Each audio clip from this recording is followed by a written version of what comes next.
So, ngayon ay February 9, 2024. Ang araw ng pagtupad ko sa challenge ni Coach Frank. Turkish Get Up. 50 each side.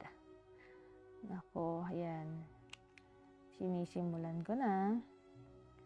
At sa tingin nyo kaya matatapos ko yung 50? Oh, medyo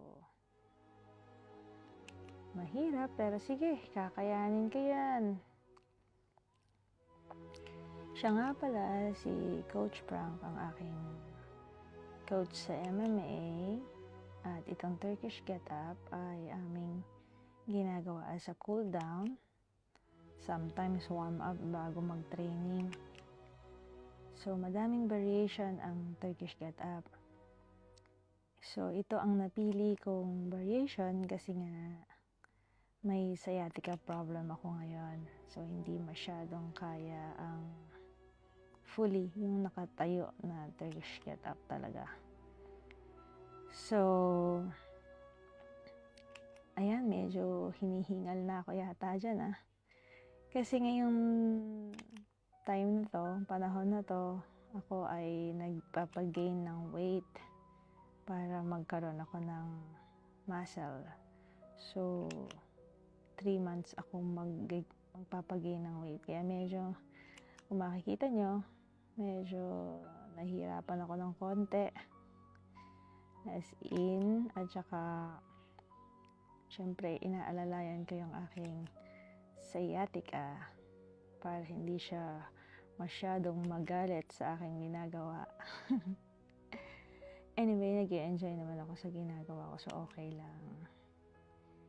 So, ayan, malapit na tayo mga lahati. Nasa 25 na tayo. Yan. So, medyo, alam mo na, hinihingal-hingal lang tayo ng konti dyan, pero tuloy pa rin.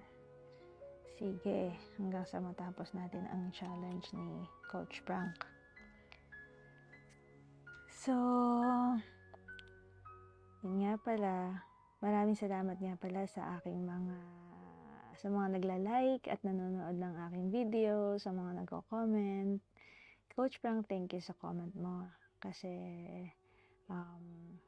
na-inspire ako na ipagpatuloy ko yung aking ginagawa na exercise. Alam mo yan? Actually, marami akong friends na nagtatanong kung bakit ko daw ito ginagawa, ang pag-exercise, yung pagbubuhat, pagbuboxing, parang hindi na siya angkop sa aking edad kasi malapit na ako mag 50 years old. So, sabi ko naman sa kanila, wala naman sa age ang pag-exercise. Actually, the more na tumatanda tayo, nagkakaedad tayo, the more na kailangan nating mag-exercise para, alam mo yun, yung ating muscle is tumibay at hindi siya maging sag, alam mo yun, kasi the more na tumatanda tayo, yung muscle natin naglulose, nagsasag. So, kaya yung iba maraming nagkakaroon ng sakit sa likod at saka maraming nakukuba, alam mo yun, dahil nga yung muscle is mababa, hindi matigas, parang ganon. So, kailangan patibayin natin yung ating core para siya yung tumulong na buhatin yung ating katawan. So, kaya ako ginagawa ito. Kaya natutuwa naman ako sa mga nagko-comment at saka nagla-like sa akin kasi iba yung feeling na may nagla-like or nagko-comment sa'yo kasi parang, alam mo yan, nakaka-motivate ka rin pala ng tao sa ginagawa mo. Alam mo yan. So, ayun. Ayan, malapit na. Hinihingal